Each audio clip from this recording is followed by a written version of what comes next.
Imagine o momento exato em que você percebe que a porta que se fechou atrás de você não pode ser reaberta. Não por falta de força, mas porque o lado de fora deixou de existir. Aquele lugar se tornou sua única realidade. Esta noite, caminharemos sobre a neve congelada que cobre os arredores de um lugar que a polícia local se recusa a nomear. Um lugar onde os hóspedes assinam o livro de registro, mas nunca, jamais assinam a saída. Este é o caso da motorista Alice, 22 anos, e a noite em que o silêncio e o frio se tornaram seus algozes. Fique atento, você está no Voz da Noite. O mundo exterior pode ser um hospedeiro ingrato. Se você trabalha por turnos noturnos, conhece a solidão da estrada após a meia-noite, a paisagem deserta que se transforma em uma tela para o seu próprio cansaço. Alice era uma dessas almas noturnas. Aos 22 anos, era motorista de aplicativo, determinada a acumular horas extras para pagar as dívidas universitárias. Ela era metódica, sempre verificando o tanque, a pressão dos pneus e, crucialmente, o histórico do passageiro. Naquela noite, a noite em que ela se dissolveu no ar frio, as previsões meteorológicas falavam de uma nevasca histórica. Uma geada que cortaria a visibilidade e congelaria a esperança. Era 1h47 da manhã quando o chamado surgiu no seu painel. Uma corrida de longa distância, com pagamento triplicado por causa da tempestade.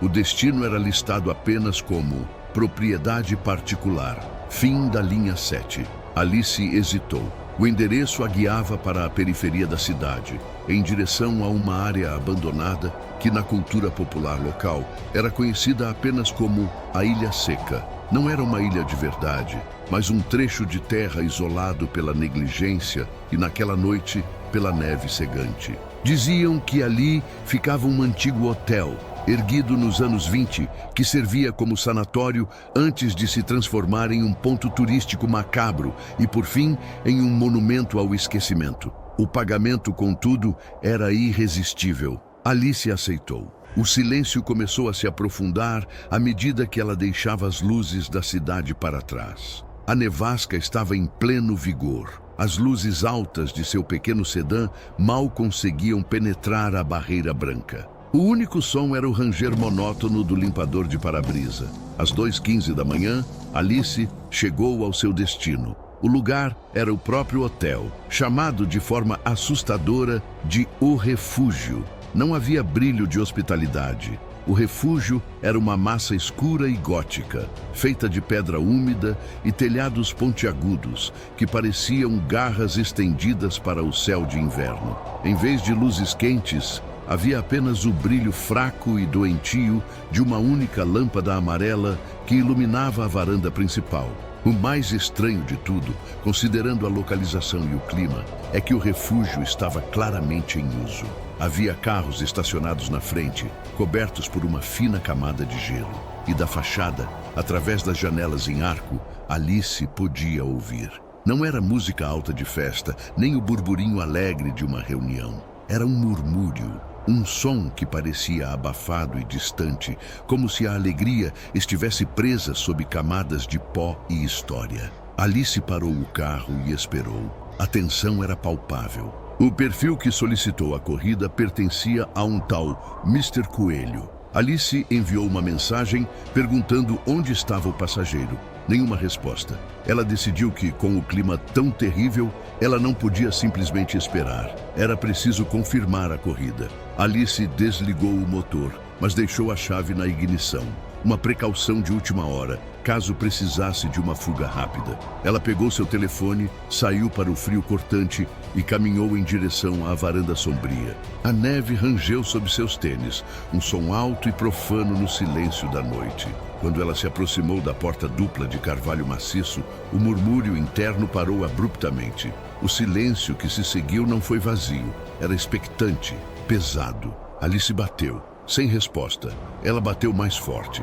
A porta se abriu lentamente, não por uma mão humana, mas por uma súbita lufada de vento que parecia ter vindo de dentro do hotel, carregada com o cheiro de mofo e cinzas antigas. Alice viu o interior. Não havia um saguão luxuoso. Havia apenas uma escuridão cavernosa, interrompida apenas por luzes de velas tremeluzentes colocadas sobre pedestais de madeira. Pessoas estavam paradas ali, muitas pessoas, mas elas não se moviam. Elas estavam dispostas como estátuas em um museu estranho. Algumas vestiam roupas de gala, outras trajes antiquados, e no meio da multidão estática havia uma figura que não se encaixava. Na extremidade do salão, perto de uma escadaria que subia para a escuridão, estava o vizinho silencioso.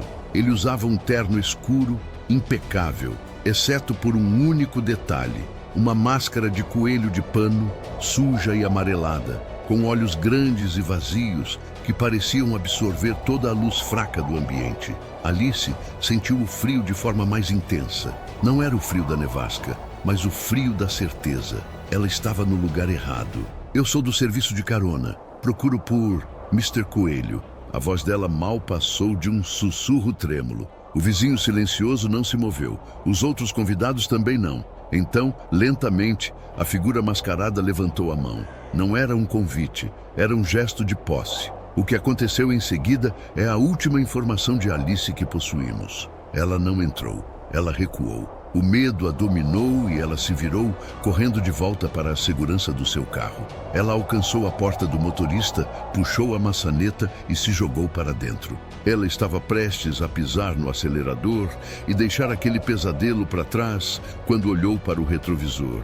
O vizinho silencioso estava parado na varanda, mas ele não estava mais sozinho. As figuras estáticas que preenchiam o saguão, aqueles que ela havia confundido com estátuas, estavam agora na porta, olhando, silenciosamente. Em pânico, Alice girou a chave. O motor já estava ligado, mas o carro não se moveu. As rodas patinaram na neve espessa. Naquele momento, Alice percebeu que a armadilha não estava no hotel, mas na nevasca que havia impedido qualquer fuga. O vizinho silencioso começou a descer os degraus da varanda, um passo de cada vez. O ritmo era lento, mas absolutamente implacável. Alice tentou mais uma vez, desesperadamente, lutar contra a atração. O telefone de Alice, ainda em sua mão, registrou a última atividade às 2h20 da manhã. A corrida foi oficialmente cancelada por Mr. Coelho. O desaparecimento de Alice só foi notado na manhã seguinte, quando um colega de trabalho percebeu que ela não havia respondido às mensagens. A busca começou horas depois, quando a nevasca finalmente deu uma trégua. O carro de Alice foi encontrado exatamente onde ela o havia deixado, em frente ao refúgio. O motor estava frio, mas o tanque estava quase vazio, indicando que o motor ficou ligado por horas, até o combustível acabar. A porta do motorista estava entreaberta. Dentro do carro, a bolsa de Alice estava no banco do passageiro. O celular havia sumido. Não havia sinais de luta, não havia sangue. O interior estava imaculado, exceto por uma camada fina de poeira que parecia ter saído do hotel. A polícia cercou o refúgio imediatamente. O Hotel Refúgio era conhecido por seu histórico perturbador. Antigos arquivos mostravam que desde que reabriu como hotel nos anos 80, ele teve uma taxa de check-out misterioso inexplicavelmente alta. Hóspedes registravam a entrada, mas depois de 1 ou 2 dias, simplesmente evaporavam. A equipe de investigação, liderada pelo detetive Ricardo Vega, um homem cético e pragmático, entrou no prédio. O interior era exatamente como Alice o descreveu, ou pelo menos a versão amplificada e macabra dele. As paredes eram de gesso rachado e o ar era pesado, cheio do aroma de madeira podre e incenso barato. Mas o mais importante, estava vazio. Não havia sinais de festa, não havia estátuas. Os carros vistos na noite anterior desapareceram. O salão principal estava deserto.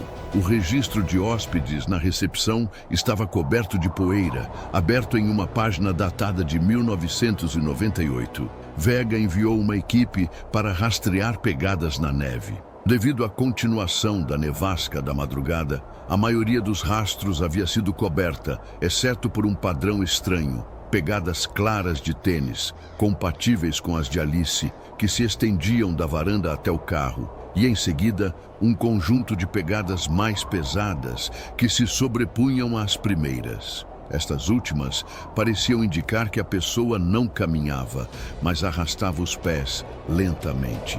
Eles seguiam esses rastros pesados, que levavam diretamente para a porta dos fundos do hotel. O detetive Vega sentiu um arrepio que não tinha nada a ver com o frio. Se havia uma festa, onde estavam todos? O refúgio parecia ter se dobrado no tempo, engolindo qualquer evidência de vida recente. A busca no terreno revelou a pista macabra. Atrás do hotel, onde a propriedade encontrava o que parecia ser uma antiga câmara de drenagem, estava ela. Não era Alice, era um objeto. No meio da neve, cuidadosamente colocada sobre um pedaço de tecido de veludo que parecia ter saído de um baú antigo, estava uma boneca. Não uma boneca infantil, mas uma boneca de porcelana antiga, com o rosto pintado em um sorriso fixo e frio e olhos de vidro vítreos. Ela estava vestida com um vestido de seda azul escura. A boneca não pertencia a Alice. Não havia razão para estar ali. Era uma mensagem. Quando a perícia examinou a boneca, a revelação chocou Vega. A boneca estava fria, mas não coberta de neve. Ela havia sido colocada ali recentemente e presa ao colarinho da boneca havia um pequeno grampo de cabelo, reconhecido mais tarde pelos pais de Alice. A boneca era o substituto de Alice. O terror psicológico começou a tomar conta da equipe. A boneca parecia nova, mas a roupa parecia centenária. E o mais arrepiante, na base de porcelana, em tinta quase invisível, estava escrito um nome: Alice. A partir desse momento, a investigação mudou de desaparecimento para possível sequestro com motivação ritualística. Mas quem era o sequestrador? E o que eram aquelas figuras estáticas na varanda? A polícia revistou o hotel por 3 dias. Eles encontraram corredores selados, quartos trancados com cadeados enferrujados e no subsolo um sistema de túneis abandonados que levavam a uma área externa, exatamente na direção onde os carros dos hóspedes teriam sumido.